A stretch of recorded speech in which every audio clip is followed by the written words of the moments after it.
እኔን እዚህ ጥሎይትም ሲዝናኑ ቆይተው መጥተው አሁን ምን ሆነሽ ነው ይሉኛል። ምንም እንዳልተፈጠረ ነገር። ወይ ለሱ ነው እንዴ? እኔ ደግሞ እዛ ፓርክ ውስጥ ምን እንደተፈጠረ ያወቅሽ መስሎኝ ነበር። እስኪ ንገሪኝ ጽዬ፣ ምንድን ነው የተፈጠረው? አረ እንዲህ በቀላሉማ አልነግርሽም። በዛ ላይ የምግብ ሰዓት ነው፣ እየተበላ ደግሞ አይወራም አይደል እንዴ ኪራዬ?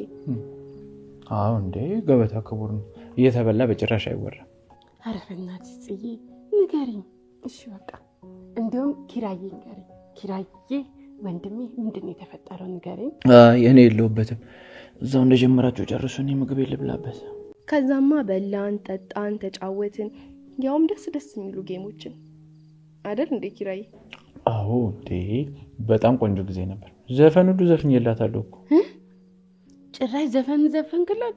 በቃ ይቅርብኝ፣ ከዚህ በላይ አትንገሩኝ፣ በቃ አልፈልግም። ራስሽ አልነበርሽ እንዴ ንገሩኝ ስትይ ነበረው? ቆይ ደግሞ እኮ ገና ብዙ ነገር ይቀራል። በቃ አትንገሪኝ ጽዬ፣ እኔ አልፈልግም። ገና ምኑን ሰማሽ? ግን ቆይ ቻው ብለኸኝ ሄደህ ምን ሆነ ነው የተመለስከው? እኔማ እኮ ውስጥ ስልኬን ረስቼ ነው የተመለስኩት። ነው እንዴ? በቃ እንዳይረፍድብህ ያዝና ሄዳ። ቆይ በቃ ጠብቂኝ፣ ስልኬን ለያዝና ነፃናት ጋር አደርስሻለሁ። ያው ብቻሽን ከምትሄጂ ማለት ነው። አረ ምንም ችግር የለም፣ ራሴ ሄዳለሁ። አንተም ወደ ስራ ሄድ። እንደዛማ በፍጹም ነው፣ እኔ አደርስሻለሁ። ደግሞ በዛ ላይ ማማን ይዘሻል። አረ ችግር የለውም ምናምን፣ አንተም እኮ ስራ ረፍዶብሃል። ስለዚህ አንተ ሄድ፣ እኔ ራሴ ሄዳለሁ፣ አትጨነቅ።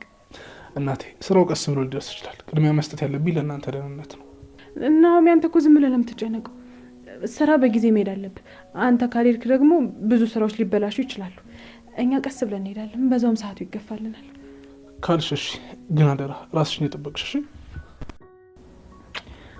አትጨነቅሽ፣ እኔ እጠነቀቃለሁ። ሰላም እንዴት ናችሁ? የጽና የኪራ አድናቂዎች በያላችሁበት ሰላማችሁ ብዝት ይበልልኝ። ለዚህ ቻናል አዲስ ከሆናችሁ ሰብስክራይብ፣ ላይክ፣ ሼር በማድረግ ቤተሰብ ሆኑ። እንግዲህ ምሩ መራዊት የሰራችው ስራ ጥሩ አይደለም። በጣም እየተርበተበተች ነው። ባሏ ስልኩን ረስቶ ሲመለስ እሱ ሳያቅ እንግዲህ ተነጋግራ ስራ ጀምራለች። በባለፈው ክፍልም እንደገለጽኩት ስራ መስራት ከፈለገች ለባሏ ነግራ ከባሏ ጋር ተስማምታ ከባሏ ጋር ተነጋግራ ነው እንጂ ባል ሳያቅ እንዴት ነው ስራ የሚሰራው ነው ጥያቄ። ምሩ ምን ሆነሻል? ነቃ በይ እንጂ እንደዚህ በድብብቆሽ እስከመቼ ትዘልቂዋለሽ? ድብብቆሽ ያለበት ህይወት አይደለም። አንድ ወር ሰርቶ ደሞዝ ለማግኘት ይቅርና አንዲት ቀን ራሱ በጣም ይከብዳል። ደግሞ የኛ የምንላቸው የኛ የቅርብ ሰዎች ደግሞ አይደለም ፊታችን አይተው እንደው ስልክ እንኳን ስናወራ በድምጻችን ያቆብናል። ድምጻችን እንደተቀየረ በጣም ያውቃሉ። አይደለም አጠገባቸው ሆነ ወሬ ማስቀየር ተረጋጉ ማለት ምናምን በጭራሽ ነገሩን ሊያስረሳና ነገሩን ሊያስተው አይችልም። ስለዚህ ምሩ እውነቱን መናገር ነበረብሽ። ለናሁም ነገር ችግር ከተፈጠረ በኋላ ነገሩ ከሮ ከሄደ በኋላ መናገሩ ምንም ጥቅም የለውም። አንደኛ ናሆም እየተናደደ ነው። አስባችሁታል? በቃ ጸባይዋ ተቀይረዋል። እንግዳ ጸባይ ያዩባት ነው ብሎ ለቅዱስ ደውሎ ከቅዱስ ጋር ምክር እንዳገኝ አድርጓል። ይሄም ማድረጉ በጣም ጥሩና ተገቢ ነገር ነው። ከዛ እንግዲህ ተረጋጋ፣ አንተ ጊዜ መስጠት መቻል አለብህ ብሎ የቅዱስን ምክር ተቀበለ። ቅዱሴ ያው ስለመጣ በጣም ደስ ብሎናል። የኛ ሰው አስታራቂ፣ የኛ መካሪ በጣም ነው የምንወድ ቅዱሴ እና የእንግዲህ ናሆም ምክሩን ተቀብሎ እሺ ሚስቴ ወዳለችበት ልሄድ ነጽናት ጋር ብሎ ሲሄድ እዛ ጋር የለችም። እዛ ጋር ባለመኖሯ እንግዲህ አስቡት፣ ፊቱ ተቀየረ። ጽናት ደነገጠች። ከዛ ደግሞ አባባ በወቀቱ በር ላይ ያገኙት ደነገጡ ምናምን። ይሄ እንደዚህ አይነት ነገር ምንም እንኳን የኛ የምንላቸው በጣም የቅርብ ወዳጆቻችን የቅርብ ጓደኞቻችን ቢሆኑ እንኳን ራሱ ቢያንስ መረበሻችን ማሳየት የለብንም። ችግራችንን ማሳየት የለብንም። ለችግሩ መፍትሄ የሚፈልጉ ናቸው እነሱ፣ ችግሩን የሚፈቱ ናቸው። ግን ደግሞ እሱ ቅዱስ ጋር ሲያወራ ድምጹ ተቀይሯል። ድምጹ እንደተቀየረ ደግሞ ቅዱስ አውቋል። ስለዚህ አስቡት በዛ ጊዜ ጊዜውን ሰዓቱን ሰውቶ ነው ቅዱስን የሚያገኘው። ቅዱስም እንደዛው ጊዜውንና ሰዓቱን ሰውቶ ነው እያገኘው ያለው።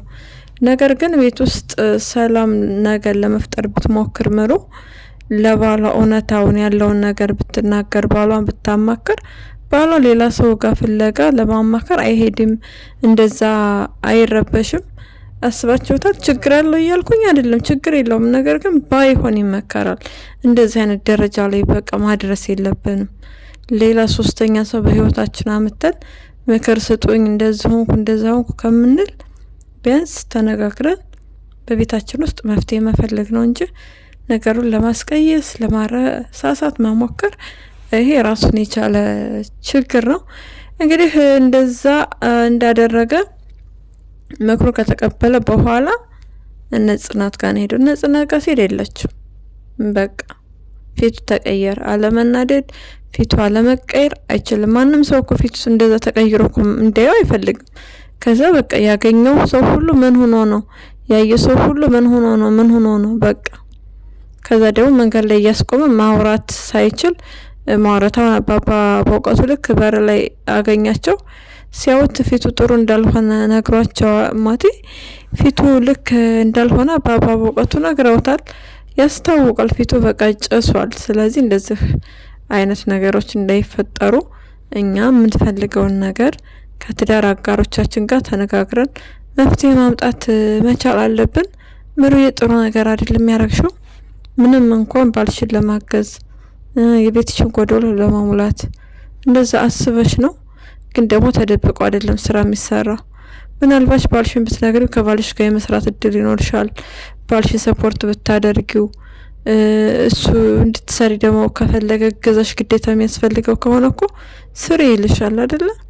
ስለዚህ ስራ እየተበላሸብኝ ነው፣ ስራ ተበላሸብኝ ስላለሽ አንቺ እንደዚህ ማድረግሽ ተገቢ ነገር አይደለም። እንግዲህ ምንም ማድረግ አልቻለችም፣ ምክንያቱም ምን እንደተፈጠረ አታውቅም። ስለዚህ እውነቱን ነበር መናገር የነበረባት። ያው መታለች ሲላት አልመጣችም ብላ ተናግራለች። ስልክ ሲደወልላት ደግሞ ስልኳ ዝግ ነው። አስባችሁታል ምን እንደሚያስብ በዛ ጊዜ ነው። በቤት ሄዶ የሌለበት መቆጣት ተቆጣት፣ በቃ አፋጠጣ። እሷ ደግሞ ተረጋጋ እያለች ለማረጋጋት ትሞክራለች። ችግር እየፈጠረች አንዴ አይደለም ሁለቴ ሶስቴም። ነስቡት እንግዲህ ጓደኞች ጋር ነው ሄድኩት ብላ ዋሽታው ነበር። አሁን ደግሞ እሱ ጭስስ ካለ ከተናደደ ብዙ ከተራመደ በኋላ ብዙ ማሰብ የማይፈልገውን ነገር ካሰበ በኋላ እንደዛ ነው ብሎ ለማስረዳት መሞከሩ አያስፈልግም። ስለዚህ ምሩዬ እውነታውን መናገርና ሰላም መፍጠር መቻል አለብሽ። ባልሽ ተጨንቆ እዛዝ በሚልበት አንቺ ከጥሩ ጊዜ ማሳለፍ ትችላላችሁ። እውነት ብትነጋገሩ ሌላ ሰው ባታስገባው በመካከላችሁ። ያ ማለት እንደነገርኳቸው ሶስተኛ በእነሱ ህይወት ውስጥ የሚመጡ ሰዎች ችግር የሚፈቱ እንጂ ችግር የሚጨምሩ አይደሉም። ግን ደግሞ ባይሆን ይመረጣል ከሚል አንጻር ነው። እንዲሁም ሄኖክና ቤቲ አቤት እናንተ ግን መቼ ነው የምትስማሙት? ቆይ መቼ ነው የምትግባቡት? እስኪ አንዳንድ ጊዜ በቃ ፍቅር ይኖራችሁ፣ ሮማንቲክ የሆነ ነገር አሳልፉ። ሄኖክ ጠጥቶ አድሮ አምሽቶ ነው የመጣው። ምክንያቱም ጠበቃ ዮሴፍ መንገድ ላይ አግኝቶ የኪያን ህይወት ለምን አበላሸህ፣ ሌላ ሰው እንዳታምን አድርገህ ለምን ሰበርካት፣ ለምን ጎዳት ብሎ ስለተናገረው በዛ ነገር ልቦናና ህሊናው በጣም ነው የተነካው። ለዛ ነው እንግዲህ ሄኖክ ጠጥቶ እንደዛ የገባው ቤት። ሚስትየዋን ቁጭ ብላ ነገሯን እያጧጧፈች እየጠበቀችው ነበረ። ወይዘሮ ቤቲ ምንም ማድረግ አይቻልም። እሱን ባል ይሆነኛል ብለሽ ስታገቢ እኔ ነበር ማሰብ የነበረብሽ። ማን ነው ምንድን ነው የትላንትና ፍቅረኛሽ የነበረ ሰው ጓደኛ፣ የፍቅረኛሽ ጓደኛ። ኧረ በጣም ከባድ ነው። ስለዚህ ኪራን ለማናደድ ኪራን ለመጉዳት ብለሽ ያደረግሽው ነገር ራሽን እየጎዳሽ ይገኛል። ሰው የዘራውና ያጭዳል ይባል የለ። ለዚህ ደግሞ ምንም ማድረግ አይቻልም። ወይዘሮ ቤቲ ወደሽ ከተደፋሽ ቢረግጡሽ አይክፋሽ ነው። አማንን አላየንም። አማንን ብታሳዩን ዛሬ መልካም ነገር ነበረ። ምን ላይ እንደደረሰ እንግዲህ በሚቀጥለው ከሳምንት ከ15 ቀን በኋላ ብላችሁ አማንን እንደምታሳዩ ተስፋለን። እንዲሁም አቶ በላይና ወይዘሪት ህሊና አልታዩም። ስለነሱም ያለውን ነገር ማወቅ እንፈልጋለን። በተጨማሪ ደግሞ ኒና ያንቺ እኮ ወደ ትዳርሽ ነው መሄድ ያለብሽ። ጽናትና ኪራ የራሳቸውን የሆነ ጊዜ ማሳለፍ አለባቸው። ቤት ውስጥ እንግዲህ ሮማንቲክ የሆነ ጊዜ እንዳያሳልፉ አንቺ አለሽ ኒና፣ አንቺ አታርፊም። በቃ ብዙ ነገር ትደፋፊያለሽ፣ ታበለሻሻለሽ፣ ትቀበጣጥሪያለሽ።